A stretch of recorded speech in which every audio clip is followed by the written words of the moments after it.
योगीराम सूरत कुमार जय गुरुराया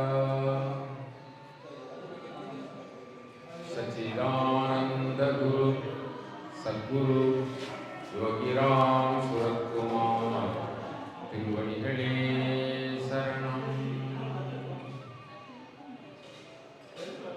குருநாதருடைய அருள் என்பது அது பொங்கி ததும்பி பூரணமாக ஏகமாக இருப்பது. குருநாதர் அப்படி என்று சொன்னால் மாபெரும் சக்தி, ஆற்றல், பரம்பொருள். இவ்வுலகத்தில் பரிணாமம் செய்து அவதார புருஷராக எழுந்தருளி உலகத்து உயிர்களை எல்லாம் கடை தேற்றுவதற்காக வருகின்ற முகூர்த்தம்தான் குரு முகூர்த்தம். அப்படி மனித சட்டை தாங்கி மகத்தான நிலையிலே நம்மை எல்லாம் கடை தேற்றுவதற்காக வந்த பரம்பொருள்தான் அருணை ஜோதி, கருணை கடவுள், கண்கண்ட தெய்வம் நம் குருநாத யோகிராம் சரத்குமார்.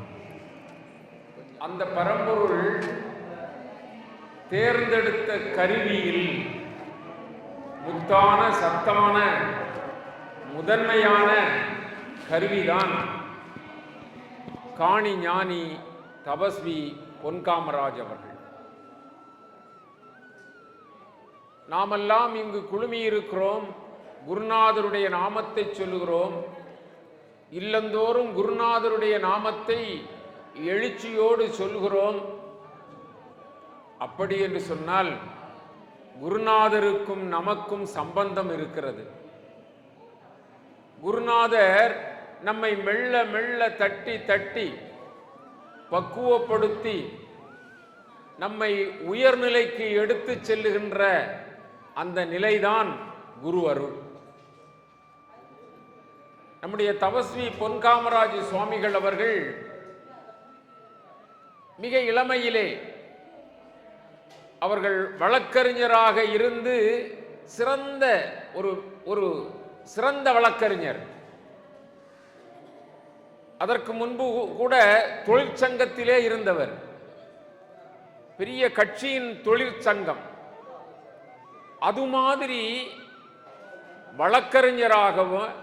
வழக்கறிஞராகவும் சமூக தொண்டு ஆற்றுபவராகவும் இருந்த அந்த பொன்காமராஜ் சுவாமிகள் அவர்கள் அக்காலத்திலே கன்னியாகுமரி கடற்கரையிலே உலக நாயகியாக, மாயியாக, அவதார தேவியாக, பராசக்தியே, நடமாடும் தெய்வமாக, நானிலத்தோர் எல்லோரும் ஓய்வு பெற கடற்கரை தீரத்திலே கருணையோடு அவள் விளையாடி கொண்டிருந்த அந்த தாய்தான் மாயம்மா.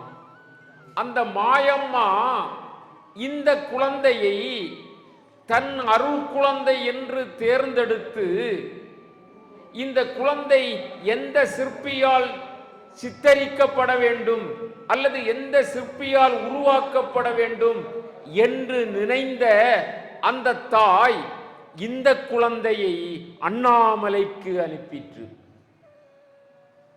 அண்ணாமலையில் அருட்ஜோதியாக, கருணை தெய்வமாக, கண்கண்ட தெய்வமாக, காருண்ய மூர்த்தியாக, அவதார புருஷராக, சாதாரண நிலையிலே தன்னை பிச்சைக்காரன் என்று சொல்லி தெருவெல்லாம் அலைந்து உலகெல்லாம் சுற்றி வந்து இந்த உலகத்தினுடைய அந்த தீமைகளை எல்லாம் மாற்றுவதற்காக வந்திருந்த சத்குரு யோகிராம் சுரத்குமாரிடம் கைகாட்டி, உன் குழந்தையை நான் அனுப்புகிறேன், பார்த்துக்கொள் என்று அனுப்பினார்கள் தேவி. அவ்வளவுதான். பாருங்கள், அவர் வழக்கறிஞர் தொழில் பார்த்தார். ஆனால் உள்ளமெல்லாம் குருநாதருடைய அந்த அருள் பொங்கிற்று. அவர் வாழ்ந்த வீடு அந்த சமயத்திலே கோர்ட்டுக்கு முன்னால் இருக்கிற தெருவிலே இருந்தது. இப்பொழுதும் அந்த வீடு இருக்கிறது. அந்த வீட்டிலே முன்பகுதியிலே பெரிய சோபா செட் போட்டு பகவானுடைய திருப்படத்தை வைத்து மாயம்மா படம் வைத்து அப்படி தினம் தினமும் பஜனை. பாருங்கள், அப்பொழுதுதான் தொடர்பு 1979 80 அங்கே அதுதான். அதாவது அதனால்தான் சொன்னோம், சிற்பி ஒருவன் சாதாரண மரத்தை செதுக்கி செதுக்கி செதுக்கி அதை தெய்வமாக சமைக்கிறானோ அது மாதிரி குரு அருள் கிடைத்து விட்டது என்று சொன்னால் யானை வாய் கரும்பு மிஞ்சுமா? பூனை வாய் எலி தப்பிக்குமா? விடமாட்டார், விடமாட்டார். நம்மையெல்லாம் தொடர்ந்து வருகிறார். அன்பார்ந்தவர்களே, அவர்களுக்கு ஏற்பட்ட அனுபவம் உங்கள் ஒவ்வொருவருக்கும் ஏற்பட்டு கொண்டே இருக்கும். விடமாட்டார், விடமாட்டார். எப்பொழுது அவர் கையில் அகப்பட்டு கொண்டோமோ அப்பொழுது இருந்து அவர் நம்மை விடமாட்டார், தன் குழந்தையாக வைத்துக் கொள்வார். ஒவ்வொரு நாளும் அங்கு மாலையிலே போவோம், ரொம்ப அமைதியாக இருக்கும். பஜனை பாடுவார்கள், பாலகிருஷ்ணன் பாடுங்கள் என்பார்கள். அப்படி பரவசப்படுவோம். இது மாதிரி அவர் உள்ளத்திலே அந்த அமுத ஊற்று, இறை அருள், குருவினுடைய தாகம் ஏற்பட்டது. அப்படி தாகம் வர வேண்டும். ஏதோ குருநாதர் வழிபட்டோம், இது மாதிரி பல இடங்களுக்கு போவோம், அப்படி இருக்கக்கூடாது. பிடித்து கொண்டால் அவர் பிடித்து கொண்டால் உணர்ந்து கொண்டோம், நாம் பிடித்துக் கொள்ள வேண்டும். பற்றுக பற்றற்றான் பற்றினை, அப்பற்றை பற்றுக, பலமாக பற்றுக. எதற்கு? பற்று விடற்கு. பல வருடங்கள் ஆனது, நாட்கள் ஓடிக்கொண்டிருக்கின்றன. இந்த பாலகிருஷ்ணனுக்கு நம்பிக்கை வரவில்லை குருநாதரிடம். ஒரு நாள் கையை பிடித்து அழைத்து முதுகிலே தட்டி, பாலகிருஷ்ணன் இப்படி இருந்தால் போதாது, குருநாதரை நம்பிக்கையோடு முருக பிடிக்க வேண்டும் என்று முதுகில் தட்டினார். அதுதான் சுவாமி பொன்காமராஜ் சுவாமிகள். அன்றிலிருந்து எனக்கும் ஒரு உத்வேகமும் ஆர்வமும் குருநாதர் மீது நம்பிக்கையும் வந்தது. நம்பிக்கை என்பது லகுவாக வரக்கூடியதில்லை. அன்பார்ந்த பக்த பெருமக்களே, நம்பிக்கை நம்பிக்கை நம்பிக்கை. Faith is God. நம்பிக்கையே கடவுள். அந்த உறுதியான வைராக்கியம் வைராக்கியம் வைராக்கியம். கண்டுகொண்டேன், பற்றி கொண்டேன், இனி விட்டுவிட மாட்டேன். எனக்கு அவர் மீது காதல் இருக்கிறது, ஆறாத அவா இருக்கிறது, பாசம் இருக்கிறது. இந்த பிறவி பெருங்கடலில் இருந்து நீக்க நமக்கு தோணியாக வந்திருப்பவர் குருநாதர், நம்மை கரையேற்றுகின்ற மாலுமியாக வந்திருப்பவர் குருநாதர் என்பதை புரிந்து கொண்டால் பற்றி கொண்டேன், இனி விட்டுவிட மாட்டேன் என்று சொல்லி உடும்பு பிடியாக பிடிக்க வேண்டும். குருநாதரை அப்படி உடும்பு பிடியாக பிடித்தார்கள். அவர்களுடைய மாமியார் வீடு கொட்டாரத்திலே வடுகம்பற்று. அம்மா அங்கே இருக்கிறார்கள், அம்மாவுடைய ஊர். அண்ணன் என்னை மாயம்மாவிடம் அழைத்து சென்று விட்டு அவர்கள் வீட்டுக்கு போவோம். அங்கே வடுகம்பற்றிலே சிற்றுண்டியை சாப்பிட்டு விட்டு அவர்கள் தனியாக அங்கே படுத்திருப்பார்கள். நாங்கள் முன்பகுதியிலே உள்ள ரூம் திண்ணை எல்லாம் உண்டு, அதிலே சுவாமி படம் எல்லாம் வைத்திருப்பார்கள். அண்ணன் இரவு நேரத்திலே 10 மணிக்கு மேல் ஆட்டம் பாட்டம் கொண்டாட்டம். சிந்தித்து பாருங்கள், நாங்கள் 2 பேருமே அங்கு பலமா சத்தம் போட்டு ஆடி துள்ளி குதித்து பாடுவோம். 1980 அப்படி அண்ணன். அதுதான் இங்கே கவிதையில் கூட சொன்னார்கள், அவர்கள் நேரம் போவது தெரியாது, காலம் கடந்து கொண்டிருப்பது தெரியாது, கண்ணிமைக்கும் நேரம் கூட விடுபடாது நாமம் சொல்லி இறைநாமம் இறைநாமம் இறைநாமம். இந்த தொடக்கத்திலே மாவட்டத்திலே பல இடங்களில் அண்ணன் நாங்கள் எல்லோரும் போவோம், பஜனை சென்று போவோம். ஆனால் எந்த கோயிலாக இருந்தாலும் இப்பொழுதுதான் அண்ணன் எல்லா பாடல்களையும் சேர்த்துக் கொள்வார்கள். அப்பொழுது யோகிராம் சுரத்குமார் தவிர எந்த நாமத்தையும் சொல்ல மாட்டார்கள். யோகிராம் சுரத்குமார், யோகிராம். அண்ணன் இது முத்தாரம்மன் கோயில் ஒரு பாட்டு, யோகிராம் சுரத்குமார், யோகிராம் சுரத்குமார், யோகிராம் தம்பிக்கெல்லாம் தெரியும்.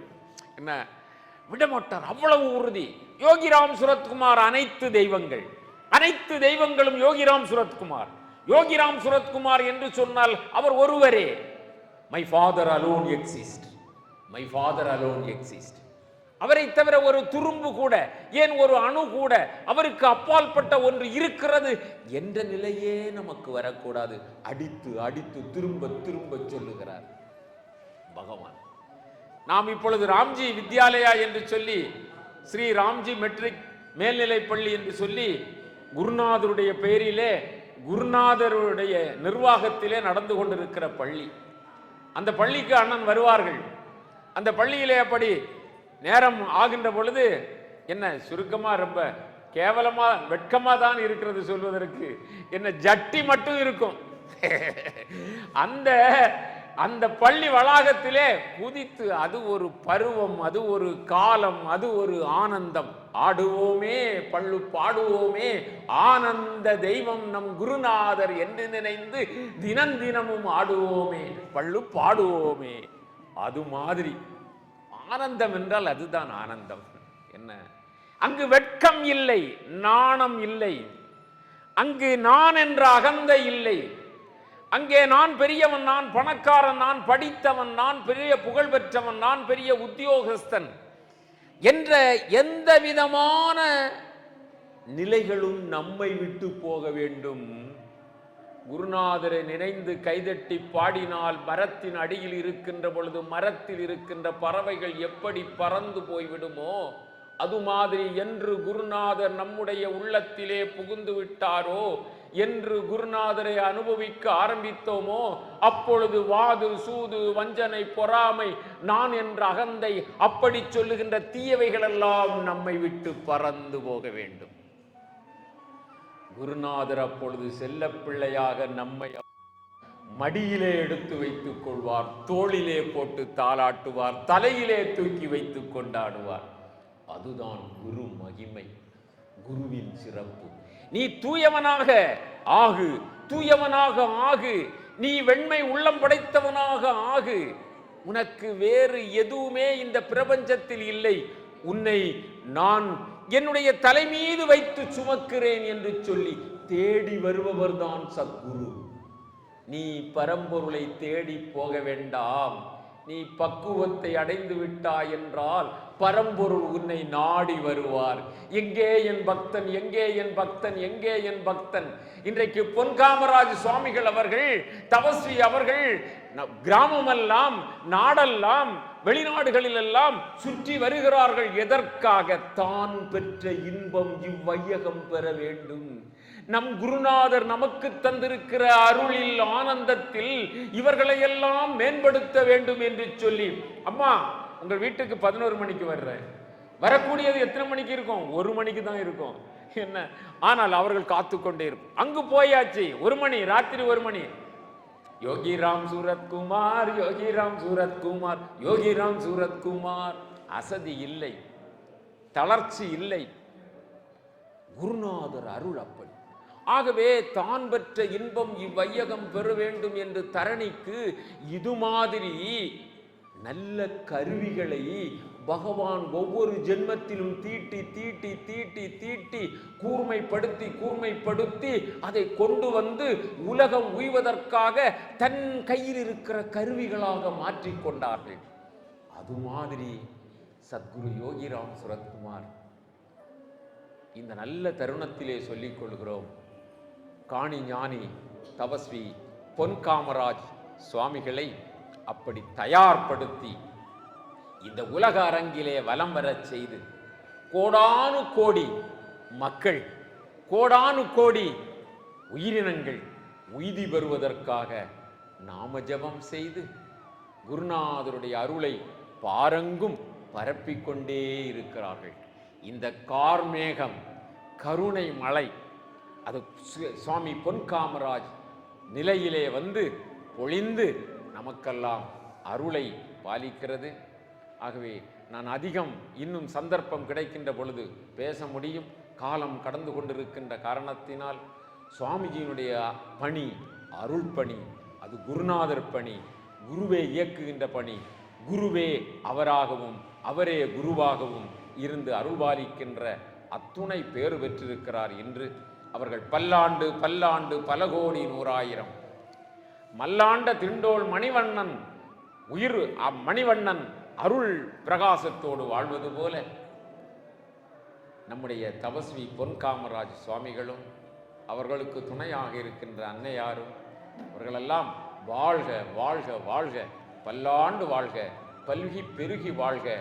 அவர்களால் நம்போன்ற எல்லோரும் குருவருளுக்கு பாத்திரமாகுக என்று எல்லாம் வல்ல சத்குருநாதர் திருவடிகளை இறைஞ்சி பிரார்த்தித்து வாழ்க, வளமுடன் வாழ்க, குருவருள் செல்வராக வாழ்க, குவலயம் போற்ற வாழ்க என்று நம் குருநாதருடைய திருவடிகளை நினைந்து பிரார்த்திக்கிறோம். சத்குருநாத மகாராஜுக்கே